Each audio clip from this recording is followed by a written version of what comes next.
আসসালামু আলাইকুম এভরিওয়ান। সকাল সকাল ছাদে এসে হাঁটছি আর এক গ্লাস খেজুরের রস খাচ্ছি। একটু আগেই এই রসটা গাছ থেকে পাড়া হয়েছে, একবারে ফ্রেশ রস, আমাদের গাছের খেজুরের রস। আলহামদুলিল্লাহ, এত মজা, মন প্রাণ একদম ভরে যায় কাঁচা রস খেলে। ছাদ থেকে এসে দেখি কামিনী সবার জন্য চায়ের আয়োজন করেছে, আর এখন পরিবারের সবাই মিলে একসাথে চা খাবো। আব্বু বাজার করে আসার সময় এই যে আমাদের সবার জন্য সিঙ্গারা নিয়ে এসেছেন। আমরা এখন সবাই মিলে সিঙ্গারা খাবো। আমাদের খুলনার ভাজা পোড়া কিন্তু অনেক মজা। পুরি এখনো ভাজেনি, তাই পুরি আনতে পারেনি, শুধু সিঙ্গারা এনেছেন। সামনে মেহেরিসের জন্মদিন, তাই ওর মামা ওকে অ্যাডভান্স গিফট দিয়ে দিল। আর এই গিফটগুলো এখন আমি ওপেন করব না, আমি সবগুলো রেখে দিব। সবগুলো আমি মেহেরিসের জন্মদিনের দিন ওপেন করে দেখাবো ইনশাল্লাহ। মেহেরিসের প্রথম জন্মদিনে ওর মামাই ওকে প্রথম উপহারটা দিল। বাবু দৌলতপুর থেকে চাউলের গুঁড়া করে এনেছে। চাল কিনে তারপর মেশিন দিয়ে গুঁড়া করে এনেছে পিঠা বানানোর জন্য। আর আম্মু সেগুলো বড় গামলায় করে, এগুলো কি রোদে দিতে হবে আম্মু? গরম তো ঠান্ডা করা হবে।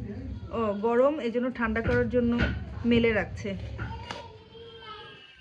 গরম থাকলে নষ্ট হয়ে যাবে, সেজন্য এভাবে মেলে ঠান্ডা করতে হবে।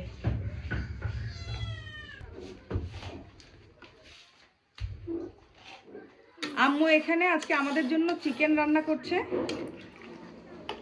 এদিকে কামিনী সেই মজাদার বড়ই মাখাচ্ছে। ওর হাতের সেদিন বড়ই মাখা খেয়ে হয়নি, আজকেও আবার মাখাতে বলছি। আর এই ভাজিটাও করা হয়ে গিয়েছে, তাই এটা টেবিলে নিয়ে রাখছি।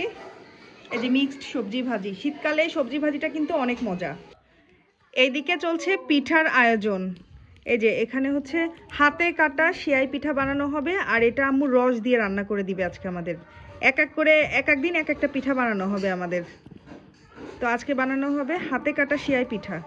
আজকে সেয়াই পিঠাগুলো ভাবছি আমিই বানাবো, কারণ আম্মু কামিনী এরা এক একজন এক এক কাজে ব্যস্ত। তাই আমি বললাম আমি যখন ফ্রি আছি দাও, আমি কেটে দিই। আমি অবশ্য খুব ভালো কাটতে পারি না, তারপরেও যতটুকু পারি।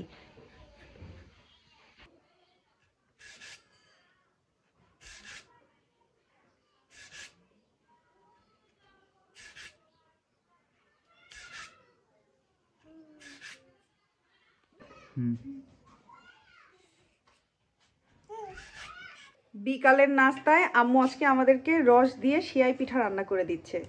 এটা আমাদের সেই গাছের রস, আর সেটা দিয়েই আজকে আম্মু সেয়াই পিঠা রান্না করছে। আম্মু জাল দিয়ে দিয়ে রেখেছিলেন আমাদের সেয়াই পিঠা রান্না করে দেওয়ার জন্য। এই যে হাতে কাটা এই সেয়াই পিঠাটা কিন্তু আমাদের অনেক পছন্দ।